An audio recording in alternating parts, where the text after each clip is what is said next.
Welcome to A Healer in Every Home, a show brought to you by the holistic healthcare practitioners of the Lydian Center for Innovative Medicine in Cambridge, Mass. My name is Bhagavati Lenahan, and today we'll be talking about strong bones.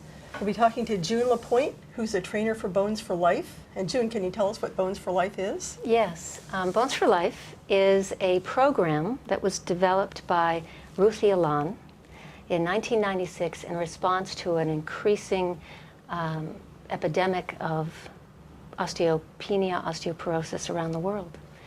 And the Bones for Life program comes from the tradition of Feldenkrais movement education, and it is a program of 90 movement processes.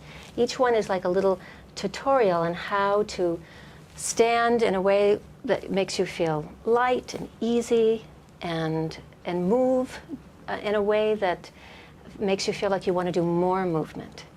Because the concern with osteoporosis is how to move and how to have an impact and send pressure through their bones to tell the bones to get stronger. We have a program of 90 processes that help people learn safely, easily, things that they can do on their own, at home, in a chair, near a wall, at the kitchen counter, in bed, in a doorway. We provide classes around the world that teach people how to do this safely. We also have an educational foundation to promote our educational programs around the world. A lot of people who are at risk for osteopenia and osteoporosis perhaps have been living a sedentary lifestyle. They want to find a way to move again in their lives that's easy and safe for them, and that signals the bones to grow. See, bones understand the language of pressure. Without pressure, our bones get weaker and more porous.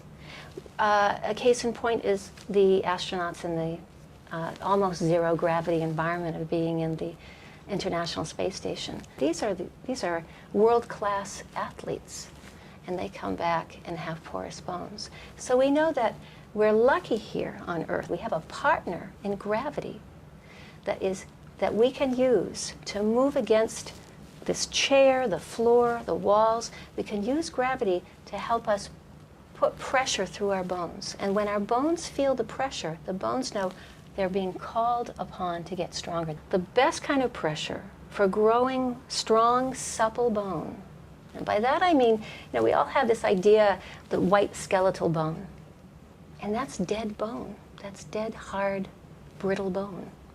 Our bones, our living tissue, is pink and moist and full of blood and supple and strong. It's bendable and strong. And that is the kind of bone cell that we want to engender in our movement. And for centuries, humans have been walking around on Earth carrying their own body weight or carrying a load for getting wood or water.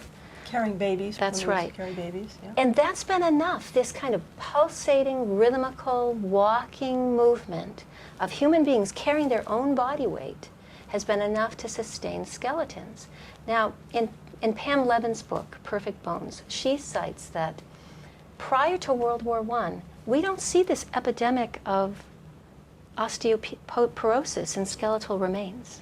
So what changed? Well, we have a more modern lifestyle, more sedentary lifestyle. We have soil depletion. We have a different diet that becomes prevalent in our culture. We believe that the Bones for Life program is an efficient, effective way to learn a shortcut for easy upright posture. And when you have an easy upright posture and you're moving around, it feels good. You want to do more movement. And when you do more movement, then you are growing stronger bones. So it's a virtuous cycle. Instead of a vicious cycle? Yes. I was one of 50 original Bones for Life trainers that Ruthie Alon trained. We teach the general public, people who come in who maybe they've gotten a bone density test and they're concerned. Or maybe they have aches and pains. Or they have a loose tooth, which is a precursor to osteopenia, osteoporosis. Or maybe they are sitting at a computer all day and they're slumped. But at a Bones for Life class, we also teach people who are aspiring to help others. So you can come to a Bones for Life class and find a trainer and become a Bones for Life teacher and spread it. When we understand the function of our joints and how nature intends us to move, we can move more easily. And the average person at any age, whether they're young or old, I'd like to say that it's never too early and it's never too late to learn this. Frankly, people look younger, they feel younger. You know, when you were a kid, and it was a joy to move. I have a son who's 7, and when he was 2, I watched him. He spent as much time, it seemed, in the air as he did on the ground, the way that he bounced. And we use that natural, springy bouncing. When you're little kids, movement just streams through you from head to toe. It's like water moving through you.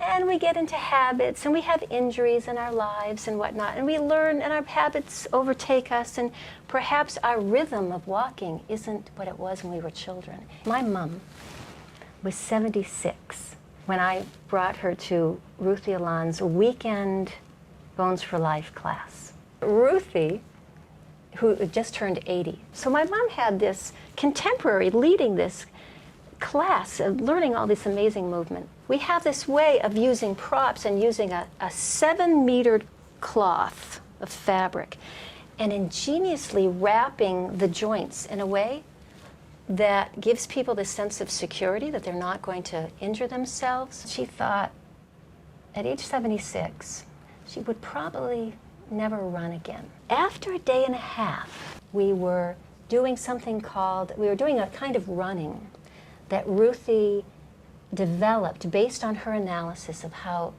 women in Africa walk and run while they're carrying heavy loads on their head.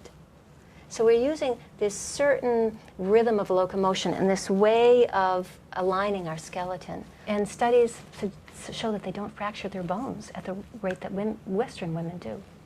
So my mom is running in this circle, and I could just see this delight on her face, this kind of thrill and excitement. And for the rest of the weekend, she was running up and down hills. This was tremendous for me to see how quickly someone could regain that birthright to that natural, dynamic kind of movement. And that's just what her skeleton needs to signal her bones to grow and get denser. Now, on the other end of the spectrum, I was working with my son. And I shouldn't say working, I was playing with my son. He was 3 at the time. And he had this funny, interesting little kind of chicken run. And so one day, I got this idea. I've never done this with a child, but I took my 7-meter length of cotton wrap and I wrapped him with it. I wrapped his hips and I wrapped his ribs and I wrapped his shoulders.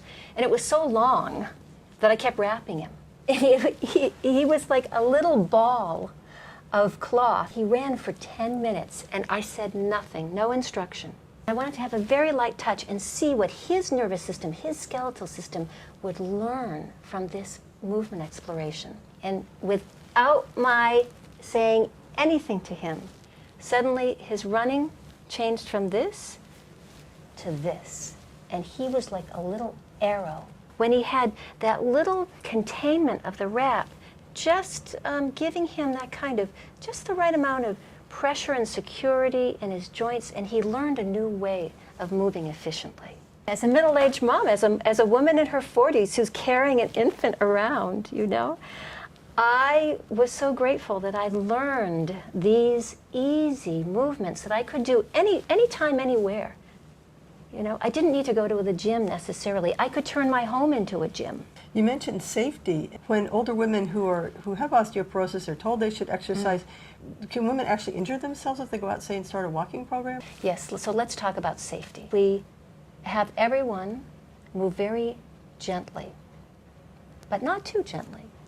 Just enough pressure to signal the bones to grow. We teach people to use 20% of their pressure. Take the snail of your finger like this. I'm going to invite you to place it on your jaw someplace. Imagine that the back of your neck is elongating like that. We're going to go for 20% pressure, enough to feel that the bone of this finger is touching the bone of this jaw. cozy contact, right? Enough to kind of put a postage stamp on an envelope.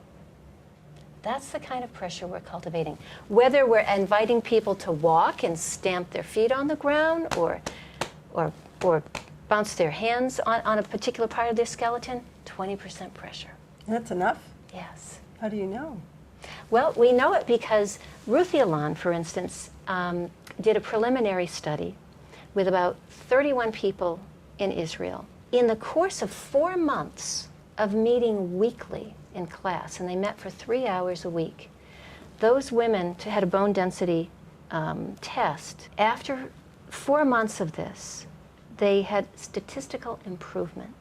We also use weights in our program as well. As people learn to align themselves with pressure safely, then we can invite them to put even more weight on their wrists, on their ankles, and even on their head. When you align yourself and you put weight here or here, the weights give you even more feedback. People, when they change their posture, can change their mood as well. People feel taller, younger, more vital. If you have a kind of slouchy posture and you're walking down the street, you look like an easy mark on the street. Ruthie calls this inviting people to step into the body language of leadership. So why don't you do some demonstrations Okay. for us, but just tell us how can people get in touch with you if they'd like to come to a class. Okay. People who are local, you can find out about my classes and private instruction, because some people might be ready to learn in a classroom, and some people are social animals. They love to learn with other people. And it's fantastic to be in a room full of people who are taking exquisite care of themselves. But other people might want to learn one-on-one. And for that we have movement, intelligence, private instruction. Hands-on, where you're fully clothed, comfortably resting on a table or in a chair, and I move you skillfully, gently, so that you can bring that feeling home and start on your own home practice. So some people might do that because they prefer one-on-one. Other people might have had an injury. You can find out about my classes and personal instruction at www.junelapointe.com. You can see the second half of this program, where June Lapointe demonstrates the rap and other Bones for Life movements, on the Green Healing TV channel on YouTube.